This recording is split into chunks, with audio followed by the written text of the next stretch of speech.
Hi everyone. তো আজকে মহালয়ার আগের দিনে আমরা পিকনিক করছি, সেটা টিফিনের প্রিপারেশন করছি বিকজ আমাদের মেন কোর্সের খাবার সবই অর্ডার করা।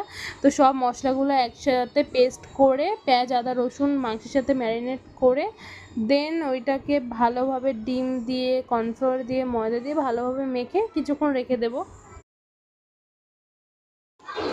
আর তারপর একটুখানি গোলমরিচ হলুদ লঙ্কার গুঁড়ো দিয়ে দেবো ভালো পরিমাণ মতো, যে যতটা খেতে ভালোবাসে ততটাই দেবো। তারপরে কড়াই বসিয়ে কড়াই গরম করে তেল দিয়ে নেবো। আর তারপরে ভাবলাম যে ওইটা একটুখানি মিষ্টি দেওয়া দরকার। মিষ্টি বলতে টমেটো কেচাপ দিয়েছি আর সয়া সস দিয়েছি আর পরিমাণ মতো আর একটুখানি লবণ দিয়েছি বিকজ একটু কম হয়েছিল মনে হলো। সেই অনুযায়ী মেখে তারপরে ভেজে নিলাম যেরকমভাবে পকোড়া ভাজে, লো ফ্লেমে ভালো করে ভেজে নেবো। আর তার সাথে আমরা করছি কফিতে নর্মাল তোমরা যেরকম করো দুধ আর কফি দিয়ে সেরকমই নর্মালি করছি। তো তোমাদের ভিডিওটা কেমন লাগলো অবশ্যই জানিও। আর মহালয় পিকনিক করছো তা সেটা অবশ্যই জানিও।